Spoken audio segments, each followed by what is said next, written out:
left the Philippine area of responsibility.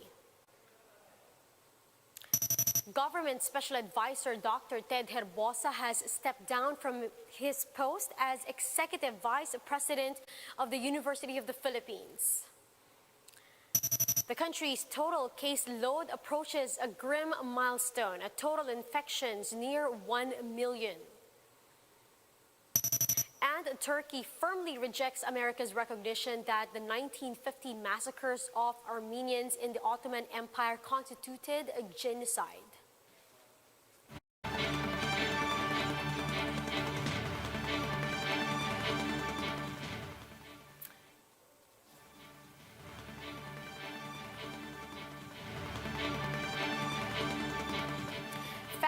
Focused and fearless. Here's everything you need to know to jumpstart your Sunday. I'm Riza Diaz. Government Advisor on COVID-19, Dr. Ted Herbosa has resigned from his post as University of the Philippines Executive Vice President. In a statement, the university announced that Herbosa resigned for, quote, personal reasons. UP President Danilo Concepcion accepted his resignation, albeit expressing his regret from the fact that Herbosa had served the university with great dedication since 2017. Recall that Herbosa was recently slammed and has apologized for linking community pantries with the communist insurgency and for tweeting about the elderly man who died after visiting a community pantry with the caption, "I told you so." NTF-ELCAC spokesperson Badoy is rejecting calls to dismantle or defund the task force. The official said poor Filipinos will not get out of poverty if NTF-ELCAC will be defunded.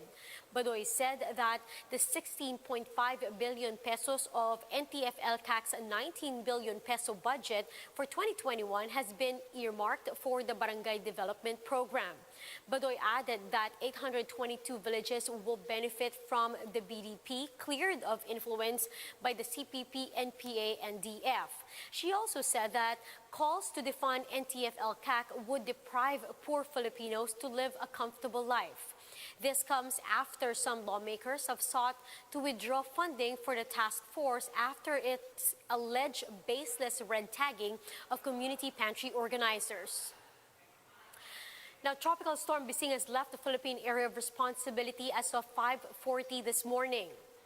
Bising is expected to transition into a gale force extratropical cyclone by today or Monday morning. The tropical storm was last seen 1,315 kilometers east of extreme northern Luzon. Meanwhile, the Octa Research Group confirms COVID-19 cases in the metro are on a downtrend. In an interview here on One News, research fellow Guido David said data shows a significant decline in infections. He also denied that the lower daily cases reported were artificial and warned that while the trend is indeed declining, such decline is still unstable. We don't think it's artificial because it seems to be a clear trend. That being said, the decline is still, the trend is still unstable at the moment, which means that it can still go up, and we're still getting a significant number of cases. The Philippines has logged over 989,000 total cases, just 10,000 shy of 1 million since the start of the pandemic. The Health Department recorded over 9,000 new cases yesterday. This makes up 9% of the total active cases, which is now over at 89,000. At least 145 more Filipinos died from the virus. That's 1.69% more than of the 16,000 total death tally. Meanwhile, the Health Department has logged nearly 23,000 additional recoveries, making up 89.3% of the over 880 total recoveries. Meanwhile, on the global scale, COVID-19 infections surpassed the 145 million mark as of yesterday. According to the Reuters, COVID-19 tracker, India recorded the highest new infections at over 297,000, followed by US with 64,000 and Brazil with 60,000 new cases. Meanwhile, Brazil reported the highest number of daily COVID-related fatalities at 2,500, followed by India with nearly 2,000 and the United States with around 700. Globally, total COVID-19 deaths stand at 3.2 million. Now, here are other stories we're following around the world. Indonesian search teams have recovered debris believed to be from the missing submarine lost in the Bali Sea. They will continue its search for the vessel since debris was found. Rescuers have sent over dozens of helicopters and ships to the area with the assistance of the United States, Australia, Singapore, Malaysia, and India. They say that at this point, the submarine is likely already crushed by water pressure. U.S. President Joe Biden has expressly recognized the Armenian genocide in a historic declaration. Biden said the 1915 massacres of Armenians in the Ottoman Empire constituted genocide. Now, this statement differs from decades of carefully calibrated language from the White House. The long period of silence from the U.S. government was reportedly due to concerns about relations with Turkey and intense lobbying by Ankara. Biden is now encouraging Armenia and Turkey to pursue reconciliation and continue to view Ankara as a critically NATO ally. Biden's declaration follows a non-binding resolution by the U.S. Senate unanimously adopted in 2019 recognizing the killings as genocide. Meanwhile, Turkey rejected U.S. recognition of Armenian genocide minutes after Biden's declaration. Turkish Foreign Minister Mevlut Çavuşoğlu says words cannot change or rewrite history and that they have nothing to learn from anybody on their own past.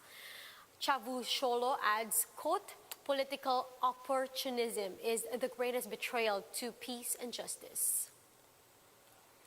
Now in sports, the Super League of European football clubs fell apart before it even took shape.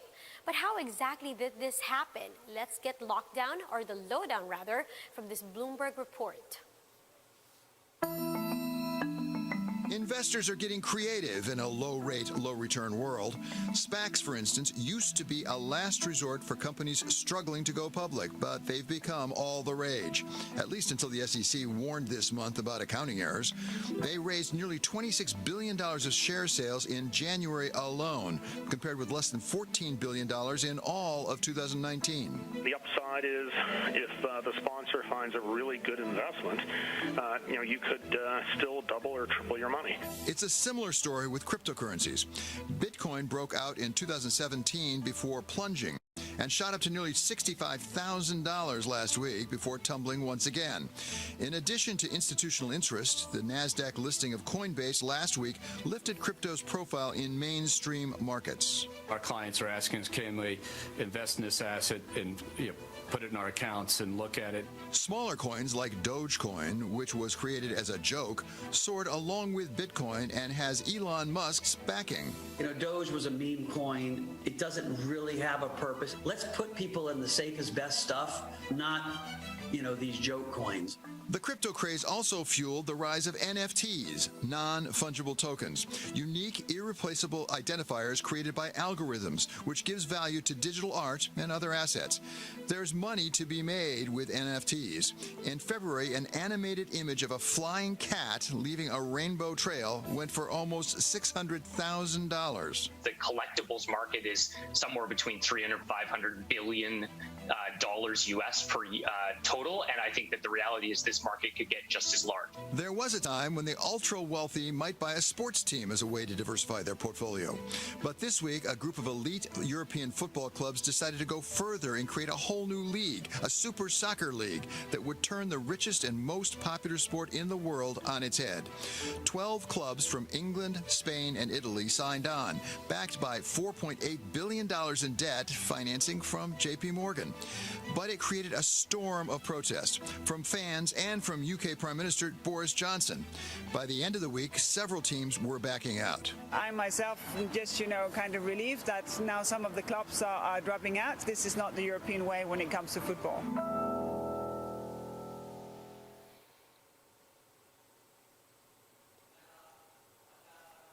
And those those are the top stories of the hour. Join us later at 10 in the morning as we continue to monitor the day's biggest stories. You can also catch One News on Signal Play app. Register for a free account now at www.signalplay.com and stream One News live anytime, anywhere. I'm Riza Diaz. Mask on, wash hands, and stay safe, Philippines. We are One News.